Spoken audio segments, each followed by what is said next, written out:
Bonjour Francis. Bonjour Mario. Alors, vendredi, toute fin de la semaine, vendredi après-midi, la Cour suprême rend cette fameuse décision attendue sur les tarifs. M. Trump a réagi. Vendredi matin, 10h, Rich, et je voulais quand même te passer à travers le schéma là, d'un entrepreneur. Ah ouais, parce que moi, je dis en fin de journée, mais effectivement, moi, j'étais en Europe. Il était tôt. 6 heures plus tard. Okay, et ça a été une journée riche en rebondissements parce qu'un entrepreneur importateur américain s'est réveillé vendredi matin avec un ensemble de tarifs, le IEEPA, là, qui était le prétexte que M. Trump avait utilisé. Donc, en se réveillant, cet entrepreneur-là avait un ensemble tarifaire avec lequel il devait jongler là, ce qui arrivait dans son magasin, dans son entrepôt. À 10h, évidemment, la Cour suprême dit que nenni, on enlève ça. C'est environ 50% des revenus tarifaires des États-Unis là, qu'on a éliminés avec ce jugement de la Cour suprême. Donc, ce même entrepreneur, à 10h15, se retrouve dans un nouveau régime de tarifs. En après-midi, Donald Trump prend la parole pour dénoncer puis dire que tout ça, c'est la Cour qui ne comprend rien et tout. Et donc, on rentre dans un troisième registre de tarifs qui est le fameux 10% là, qu'il a annoncé là, pendant sa conférence de presse. Sauf que samedi, Mario, quatrième régime tarifaire, M. Trump reprend la parole et dit... Finalement, ça va être 15%. Donc là, on a 4... Ça fait pas très sérieux, là. Et non, mais attends, c'est pas fini, parce que dimanche, Jameson Greer, le représentant au commerce américain, a fait la tournée des médias et il a dit essentiellement deux choses. La première, si des ententes ont été négociées récemment avec certains pays, on va les honorer. Donc là, c'est comme un cinquième registre. Et tout ça. Oui, sauf que l'Europe, tu te rappelleras, c'était 15%, n'est-ce pas, sous IEEPA, sauf que là, ce n'est plus 15% tout à fait, parce que le 15% que M. Trump va mettre en place suite à son annonce de samedi, c'est en fonction de la section 122 et ça ne dure que 150 jours. Donc, grosso modo, les Européens se frottent les mains en se disant, si rien n'arrive...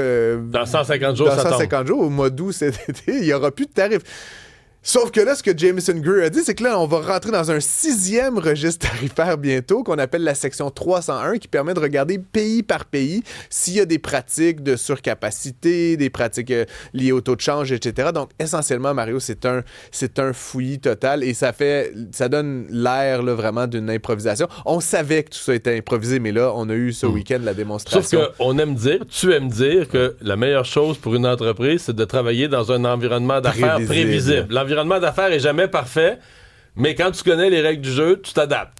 L'environnement est imprévisible parce qu'on est des concurrents, parce que les préférences des consommateurs changent, parce qu'il y a une tempête de neige, mais quand le gouvernement, en 3 jours, nous donne 6 réponses différentes à est-ce qu'il va y avoir des tarifs, et qui plus est, Mario, tu peux t'imaginer pour un acteur, encore une fois, même de grande envergure, des Target, des Walmart, tu fais partir le bateau là, de la Chine. Là. Le tarif, il est payable quand ça arrive. Tu comprends? Ça arrive dans 4-5 semaines. C'est impossible de faire des affaires dans ces circonstances-là. Donc, encore une fois, je suis bien surpris qu'à quelques mois des élections de mi-mandat, M. Trump en rajoute et ajoute à la confusion. Là, mais est-ce qu'il y a le choix politique? C'est-à-dire que lui, il est commis à dire que les tarifs, même si la plupart des économistes pensent le contraire, même aux États-Unis, les tarifs, c'est la meilleure chose. Il peut comme plus reculer. C'est sûr que son ego a été profondément blessé. La Cour suprême, évidemment, n'y est pas allée discrètement. Là. Puis en plus, 3 des juges qui ont endossé l'opinion majoritaire sont des juges, disons, nommés par les républicains.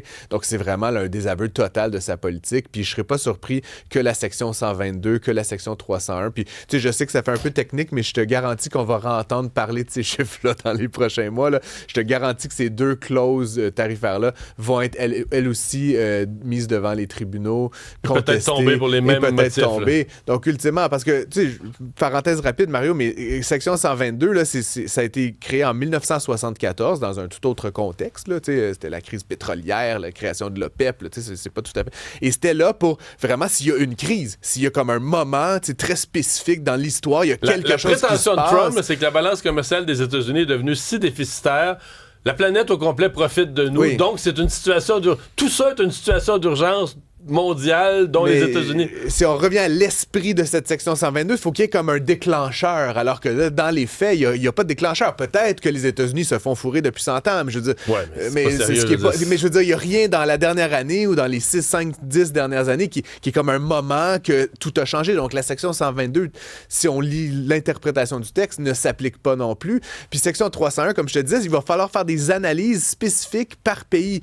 Mais là, tu sais comme moi, que des analyses, là, tu leur fait dire parfois un peu ce que tu veux. Donc là, il va y avoir des expertises, des contre-expertises. Ça va être devoir valider par les tribunaux. Pays par pays. Pays par pays. Ça va être excessivement compliqué. Donc, M. Trump s'est vraiment fait donner un camouflet vendredi. Et je pense que c'est toute sa politique pour la prochaine année qui va en souffrir énormément. Fin des Jeux olympiques. Il y a une certaine déception au Canada. Est-ce que tout est question d'argent? Ben, quand même, je lisais ça, Mario. Il y a des pays qui prennent ça très au sérieux. Si tu es de Singapour et que tu gagnes une médaille d'or, le pays va te remettre 792 000 $, ce qui est quand en même canadien. US, excuse-moi, US, okay. 1 million canadien.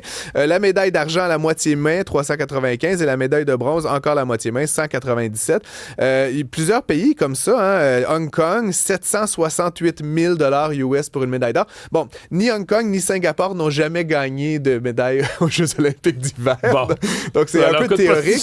Mais si on compare avec d'autres pays comme l'Italie, qui était hôte de ces Jeux et qui en a quand même gagné plusieurs, il y avait un prix qui était donné de 214 000 $ US pour une médaille d'or, puis ensuite 107 000 et 71 000 pour les médailles d'argent. Canada est un ceux qui donne le moins. Là. C'est terrible, honnêtement. Puis je dis pas ça, tu sais, encore une fois, c'est pas une question... Je pense pas qu'il y a personne qui patine plus fort pour la pièce. C'est pas ça la logique.